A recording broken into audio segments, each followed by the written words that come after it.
అందరికీ నమస్కారం. ఈరోజు మనం భారతదేశంలో బ్రిటిష్ పాలన యొక్క న్యాయ చరిత్ర గురించి మాట్లాడుకుందాం. ఇది ఒక సుదీర్ఘమైన, సంక్లిష్టమైన కథ.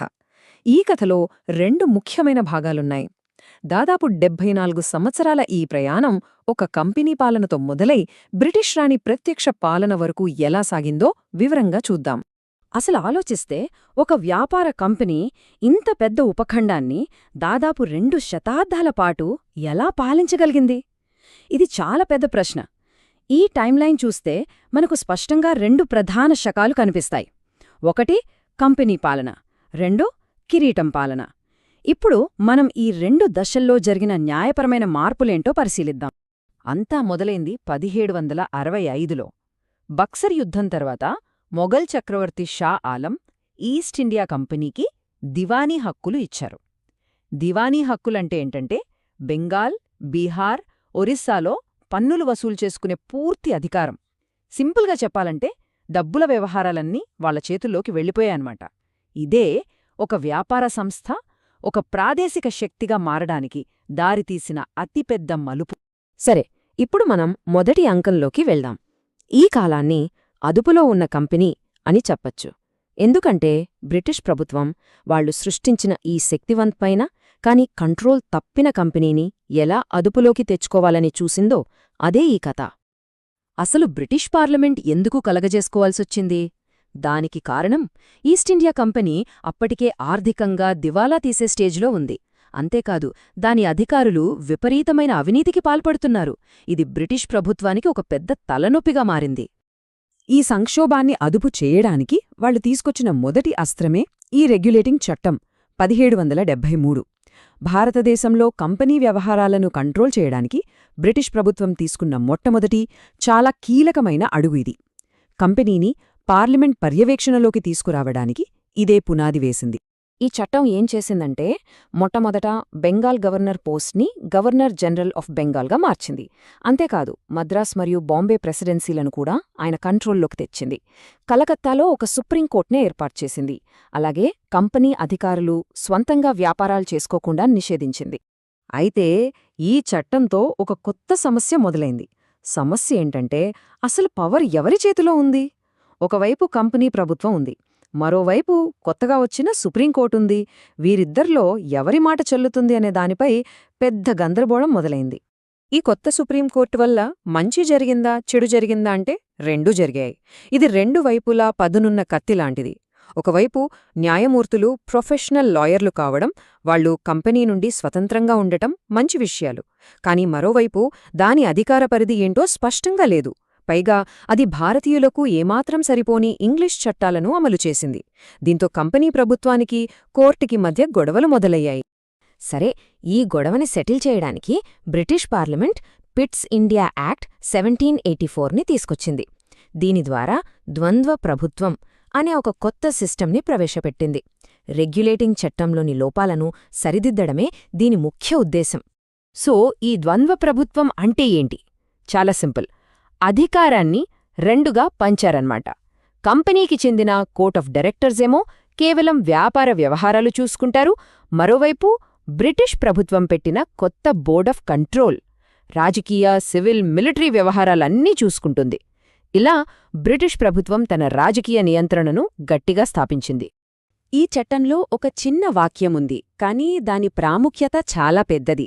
అదేంటంటే మొట్టమొదటిసారిగా భారతదేశంలోని కంపెనీ ప్రాంతాలను భారతదేశంలోని బ్రిటిష్ ఆస్తులు అని అధికారికంగా పిలవడం మొదలుపెట్టారు.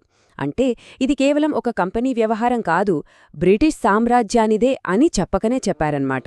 ఆ తర్వాత వచ్చిన చార్టర్ చట్టాలతో బ్రిటిష్ ప్రభుత్వం తన పట్టుని ఇంకాస్త బిగించింది. చూడండి, 1813లో కంపెనీకున్న వ్యాపార గుత్తాధిపత్యాన్ని దాదాపుగా తీసేశారు. 1833 వచ్చేసరికి కంపెనీ పూర్తిగా ఒక పరిపాలనా సంస్థగా మిగిలిపోయింది. ఇక 1853లో అయితే సివిల్ సర్వీస్కి అందరూ పోటీపడేలా ఓపెన్ కాంపిటీషన్ పెట్టారు. అంతా ఇలాగే సాగుతుందనుకుంటున్న సమయంలో వచ్చింది ఆ సంవత్సరం 1857. భారత చరిత్ర గతిని మార్చేసిన సంవత్సరం. ఆ ఏడాది జరిగిన సిపాయిల తిరుగుబాటు లేదా మన మొదటి స్వాతంత్ర్య సంగ్రామం అప్పటిదాకా ఉన్న లెక్కలన్నింటినీ మార్చేసింది. ఈస్ట్ ఇండియా కంపెనీతో ఇక పరిపాలన సాధ్యం కాదు అని బ్రిటిష్ ప్రభుత్వానికి క్లియర్గా అర్థమైపోయింది. దీంతో పరిపాలనలో ఒక భారీ మార్పు రాబోతోందని తేలిపోయింది. ఇక్కడితో మొదటి అంకం ముగిసింది. ఇప్పుడు మనం కథలో రెండో అంకంలోకి అడుగుపెడుతున్నాం. అదే కిరీటం యొక్క ప్రత్యక్ష పాలన. ఇక నుండి పాలన మొత్తం నేరుగా లండన్ నుండి జరగబోతోంది. ఈ కొత్త శకాన్ని మొదలుపెట్టిన చట్టమే భారత ప్రభుత్వ చట్టం 1858. దీన్ని భారతదేశ సుపరిపాలనా చట్టం అని కూడా పిలుస్తారు.